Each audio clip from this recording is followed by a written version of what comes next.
The crowd outside the mansion gate had started to gather. Expensive cars lined the street like a parade of power. Security guards in dark suits scanned the faces of passersby with cold precision.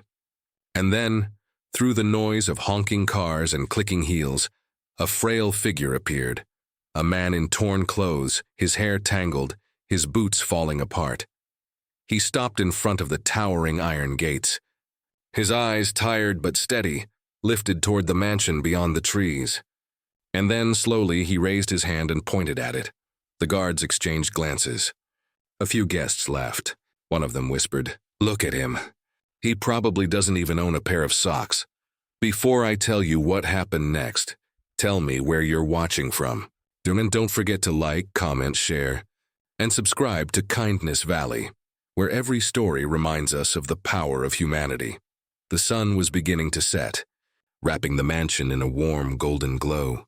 Laughter floated from the open balcony. The air smelled of freshly cut grass and expensive perfume. Inside, preparations for an exclusive charity gala were underway. Chandeliers sparkling, violins tuning, glasses clinking. But at the gate, the air was different. Quiet. Tense. The homeless man lowered his hand. His clothes were layered but thin. Dust clung to him like a second skin.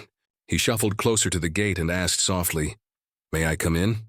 The head guard stepped forward, expression hard. "This is private property," he barked. The man nodded slowly. "I know." Another guest, a tall man in a tailored suit, laughed loudly. "Does he think he's invited?" More guests gathered, entertained by the scene. "Go on," one said. "Ask him who owns the mansion. He'll probably say it's his." The man looked at them, not with anger, but with a kind of stillness that made their laughter sound hollow. "It is," he said quietly. For a heartbeat, silence.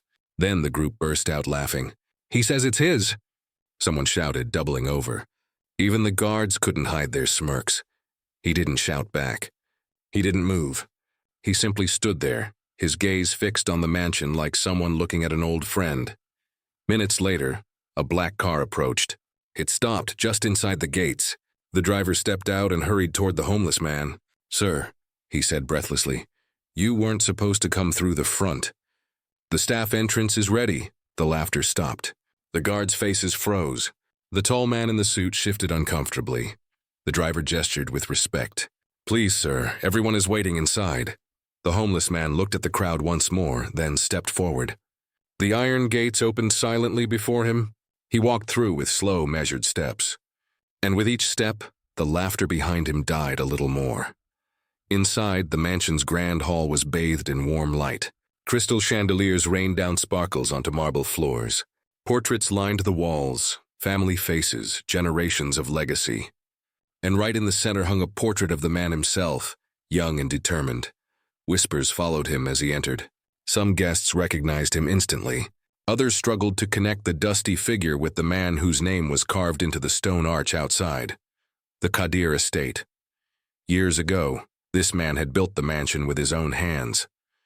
But after losing his wife, he had chosen a life away from luxury, preferring simplicity, even wandering the streets to remind himself of humility. The gala tonight was held in his name, though few expected he'd attend at all. The tall man who had mocked him earlier stood frozen by the entrance. His wife elbowed him sharply. "That's him," she whispered. The head guard stepped forward nervously. "Sir, The man lifted a hand gently. "No apologies needed. You treated me as you saw me, not as I am." His words were soft, but in the hall they echoed louder than any speech. The guests who had laughed earlier lowered their heads. Their expensive clothes suddenly felt heavy. The man didn't need to humiliate anyone. His quiet presence had done it for him. Later that night, as music filled the mansion and speeches were made, he stood on the balcony overlooking the crowd. His dusty jacket still hung from his shoulders. He didn't change into a suit. He didn't need to. When it was his turn to speak, he walked to the microphone slowly. The room fell silent. "I walked here today," he began, "not as an owner, but as a stranger. I wanted to see how people see..." Without knowing, he paused. The silence was thick.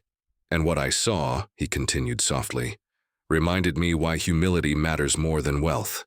Kindness costs nothing, but arrogance can cost everything." No applause followed immediately, just silence. A silence that said everything words couldn't. The tall man approached him afterward, face pale, voice shaking. "I'm sorry," he said. The man placed a hand on his shoulder. "Be better." "That's enough." He turned away, walking through his own mansion like a man passing through a memory, calm, composed, untouchable. Outside, the night had deepened. The laughter at the gate was gone. In its place lingered the quiet echo of a lesson no one would forget. Never underestimate someone by their appearance. The torn jacket may hide a powerful heart. The dusty boots may have walked roads you can't imagine. True worth doesn't announce itself with noise. It reveals itself in silence. If this story moved you, like, comment, share, and subscribe to Kindness Valley for more untold stories that remind us of who we can be.